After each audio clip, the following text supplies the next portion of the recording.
Oi, meus amados e amadas aqui do canal Universo do Yumi, sejam bem-vindos. Estou aqui com a minha sequência de vídeos sobre asiáticos brasileiros. Eu estou no vídeo 9. Vou falar um pouco aqui sobre como que é ser asiático brasileiro, tá? Então, o asiático brasileiro tem... exatamente por causa dessas brincadeiras, dessas piadas, existe uma dificuldade dos brasileiros pensarem no asiático brasileiro como pertencente a esse país, Brasil. Veja só, os japoneses estão aqui há 112 anos, tá? Estamos aí na quarta, quinta geração já de descendentes, né, de japoneses. E não só japoneses, mas temos aí coreanos, chineses, né, que já estão aqui nascendo no Brasil e por isso são brasileiros, mas nós somos vistos eternamente como estrangeiros. Por isso que é complicado quando a gente aceita ser chamado de japa, japonesa, de Coreia, de chinês, de China. É complicado porque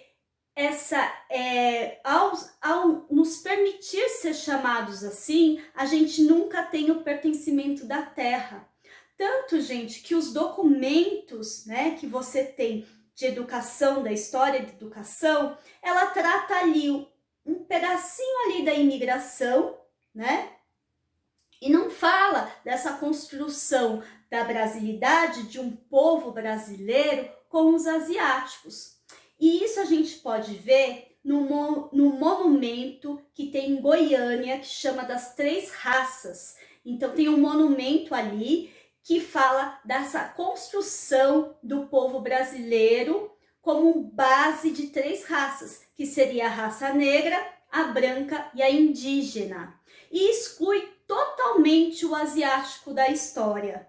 No entanto, o asiático brasileiro, ele é responsável por muitos hábitos que foram introduzidos aqui, né? E esses hábitos já estão tão dentro da cultura brasileira que você nem desconfia, por exemplo, que veio da cultura japonesa ou de uma criação de um descendente de japonês, tá?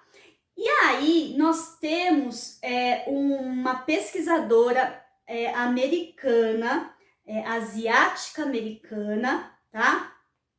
Que fez todo um estudo sobre essa dificuldade que existe no pertencimento do asiático ao país onde ele nasceu, ao país que ele conhece. Vamos lembrar que muitos asiáticos brasileiros não conhecem o país, né, da qual é descendente, tá? Ele não conhece, ele só conhece isso aqui. Então, por exemplo, eu tenho passaporte brasileiro, meu RG é brasileiro, na minha nacionalidade está escrito ali brasileira, né? Eu não tenho dupla cidadania. Se eu for para o Japão, eu tenho que tirar visto, tá? Eu tenho que tirar visto e entro no Japão como brasileira.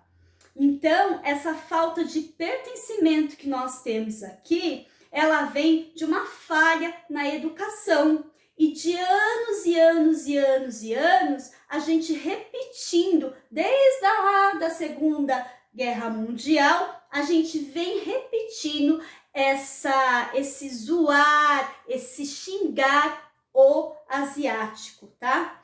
Porque é bem assim, quando nós, asiáticos, aceitamos todas essas piadas, essas brincadeiras e rimos juntos, nós somos aceitos na comunidade da elite branca. Quando a gente passa a reclamar, a primeira coisa que falam pra gente é: volta pro seu país, né? Nós tivemos aí uma fala até do nosso presidente, de uma escritora nipo-brasileira, ou seja, né, asiática brasileira, ela é sansei, né, ela escreveu um livro criticando o governo atual e ele disse aquela japonesa, né? Aquela japonesa, e ele disse coisas assim, como é que fala? Do tipo, se ela voltasse, o que ela tá fazendo aqui? Se ela voltasse para lá, ela ia passar fome.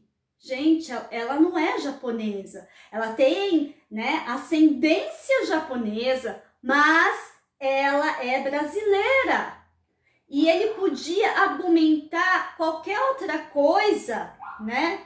Ele podia rebater os escritos e o estudo dela de forma crítica, mas ele preferiu o quê? Atacar o fenótipo asiático dela. Ou seja, você tem esses olhos puxados, você tem um nome de japonês, então você não pertence ao Brasil, tá? E isso acontece muito, acontece nas escolas.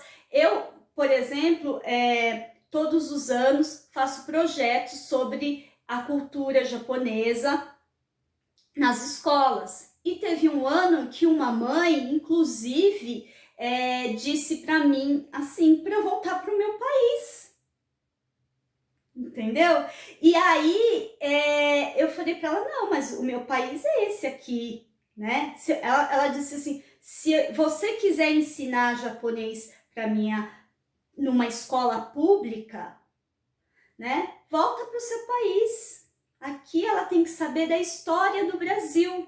Então, essa dificuldade do brasileiro saber que a história da imigração japonesa não é uma história dos japoneses. A história da imigração japonesa é a história do Brasil. E nós, descendentes de japoneses, nós participamos da construção dessa nação. Há 110 anos estamos aqui construindo esta nação junto com vocês, né? Então, nós não podemos ser deixados de lado na história.